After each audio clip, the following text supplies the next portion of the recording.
Ang step, punta tayo sa control panel. So, andito yung control panel. Click lang natin.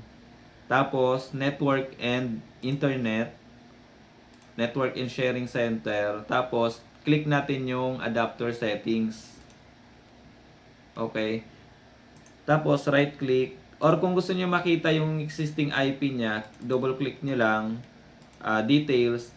Ngayon, ang IP address niya ay 27. Tapos yung DNS niya ay .1. So, papalitan natin siya. Punta lang tayo sa properties. Tapos, TCP IPv4. And then, use the following IP address. 192.168.200.12. So, .12 yung gagamitin ko kasi yung unang IP address natin ay .10, di ba? Yung ating domain controller. Ngayon, yung IP address, depende naman po sa inyo yun kung ano yung available IP ng router ninyo. So, doon kayo magbe-base. Hindi kayo basta pwede maglagay ng IP address na out sa network ninyo. Okay, so ito yung importante, yung ating DNS. So, 192.168.200.10. And then, validate. Okay, okay. So, ito, cancel lang natin yan. Ito, ibig sabihin may connection niya. Check natin yung IP address. So, ngayon, ang IP niya ay 200.12. And then, yung DNS naman niya ay 200.10. Ito yung ating Active Directory o kaya DNS server. So, close na natin to. Close. Tapos, puntahan naman natin yung settings. Click natin. O kaya, pag di nyo makita, type nyo lang sa search, settings.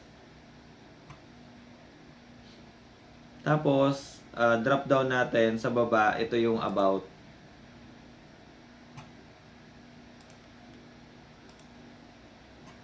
Tapos, after ng about, ito makikita natin yung advanced system settings. Click lang natin yan.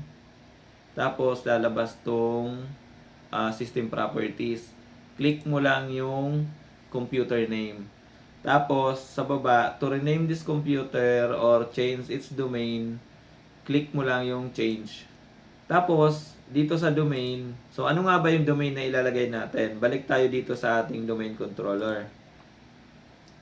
mycompany.net. So, yun yung ating domain.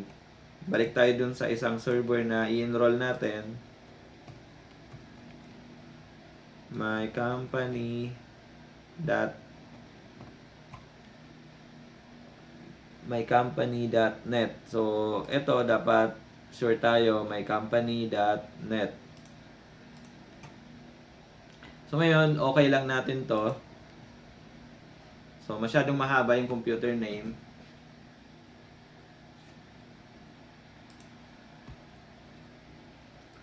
So, ito naman yung ating password, username and password ng ating administrator account. IT01. Tapos yung ating password.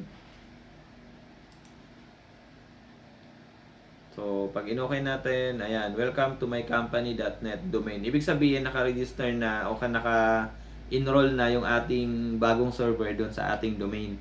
So, okay lang natin yan. Kailangan nga lang mag-restart. Restart now. So, magre-restart lang yung ating server. Ngayon, babalik muna ako dito sa ating domain o kaya sa ating Active Directory. Pupunta lang tayo dito sa computers. So, refresh.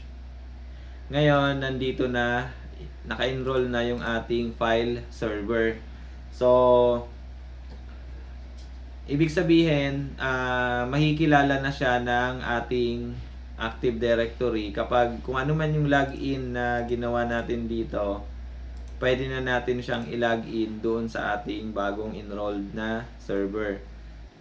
So, babalik ako ngayon dito. Ayan na, nag-restart na siya.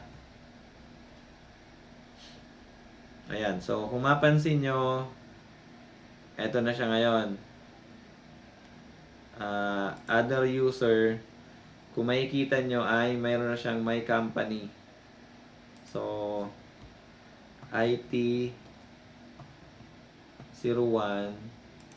tapos yung ating password. Okay. So, ngayon, di ba na-login na natin siya? Yung account na yan ay doon yan sa ito yung account na yan sa Active Directory. So, babalik ako ulit. So, antayin lang natin siya na makapag-initialize.